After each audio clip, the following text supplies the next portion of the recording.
يعني ايه عايزه تشوفك؟ طب ودي في ايه؟ هي شكل في حاجه بينك وبين بنتها؟ احتمال. يا سيدي تلاقيها بس كلمتين كده ساعه غضب بينها وبين بنتها، بعد كده كل شيء هيتنسي. بس انا وعدت ندى ان انا هروح اقابل والدتها. وليه يا ابني وعدتها وتحرج نفسك؟ ما كنت تقول لها اي كلام عايب. ان شاء الله بكره هنشوف. خلاص يا ماما بقى، اللي حصل حصل. المهم ان انا اطلع قد كلامي قدام ندى. يا دي ندى، خلاص يا امير اعمل اللي انت عايز تعمله. خلاص يا ماما، انا لما اروح اقابل والدتها فاتحها في موضوع الارتباط.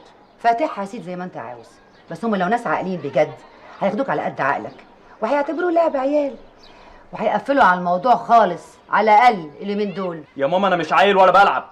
يا حبيبي انا مش فاضيه لك بجد الحاجات العبيطه بتاعتك دي، وادام انت كبير بقى ومش عيل وبتعرف تتصرف خلاص اعمل اللي انت عايز تعمله، سيبني بقى اروح اشوف شغلي. خلاص انا لما اروح اقابل والدتها هفتحها في كل حاجه، مش هسيب حاجه إلا لما اكلمها فيها. ومش بس كده، هحدد لك ميعاد كمان معاها عشان ما تجيش تقولي انت اتصرفت من دماغك.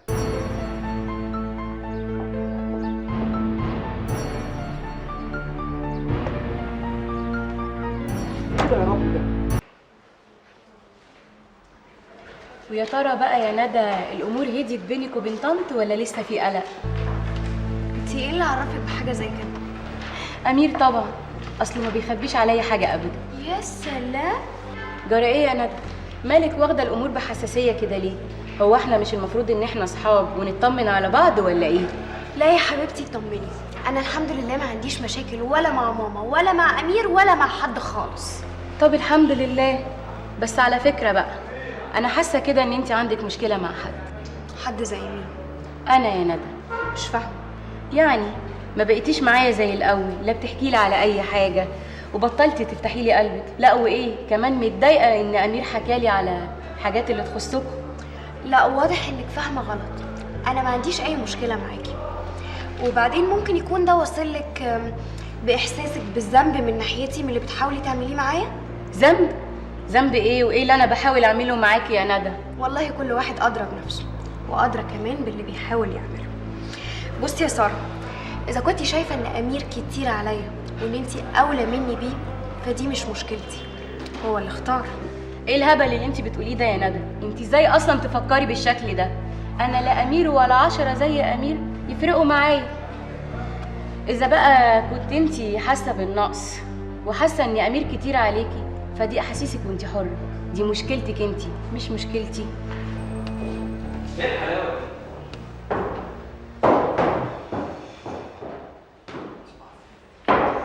طيب عشان امير جه ما ينفعش يحس ان احنا بنتخانق عليه ده حتى يقلل مننا احنا الاتنين. عن اذنك. ايه يا ساره رايحه فين؟ بس مستعجله. باي باي. ما انت قاعده يا ساره. ندى يا ندى، ايه يا ندى مالك في ايه؟ مفيش ايه؟ ما انت وشك باين عليه اهو. احنا مش اتفقنا اللي اسمها ساره دي ما ينفعش تعرف اي حاجه عننا؟ حصل.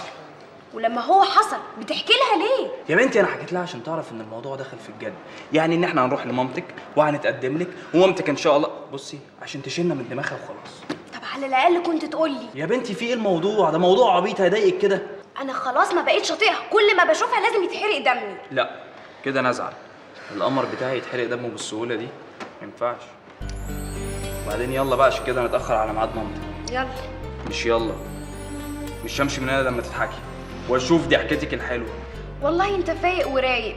والله انا ولا فايق ولا رايق، بالعكس انا متوتر جدا وبداري توتري ده في الضحك، فعايزك بقى انت كمان تضحكي كده عشان ربنا يكرمنا ونروح نقابل ماما وماما توافق. ها ماشي يلا بينا. يلا بينا. يلا. ما يلا.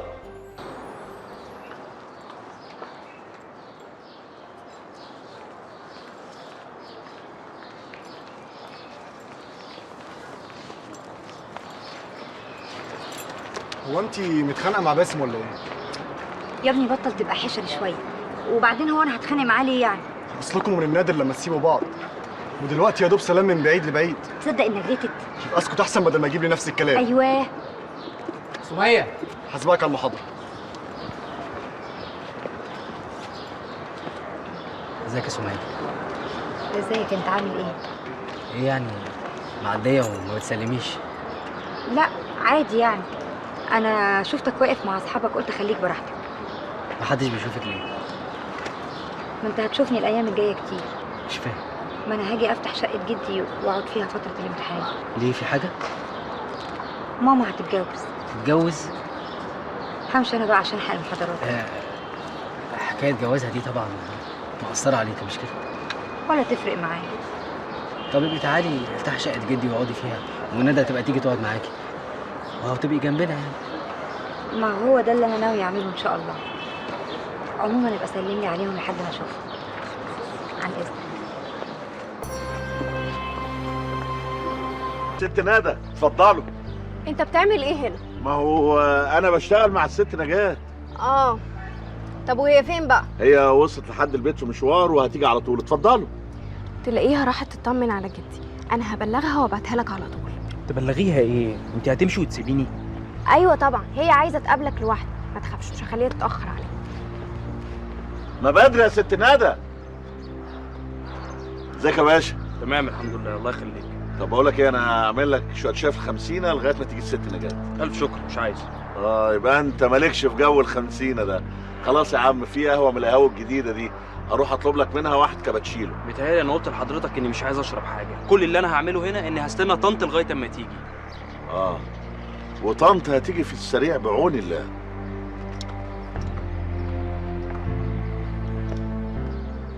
الله يا ماما ارجوكي. الله ايه اللي يلا اوعي.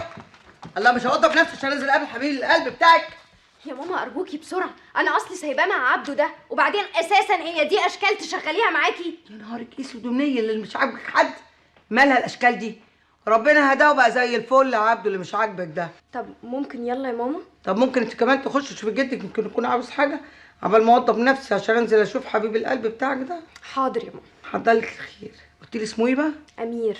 امير يا اختي ان شاء الله يطلع امير، مش امير واحد، يطلع امير الامراء ولا حتى امير الانتقام، بس يبقى اسم على مسمى، وربنا يبقى خاتلك يا ست البنات يا ست العرايس. ربنا يعديها على خير. يعني والدك يا ابني متوفي، الله يرحمه. ربنا يرحمه برحمته. ويا ترى الست الوالده بتشتغل ولا قاعده في البيت؟ تشتغل حضرتك صحفيه ومعده برامج. معدة برامج؟ يعني ايه معدة برامج؟ معدة برامج دي حضرتك البرامج اللي بتيجي في التلفزيون، هي اللي بتختار المواضيع وبتختار الضيوف. انا مؤكد. اتفضل يا ابني اقعد. اتفضل. شكرا.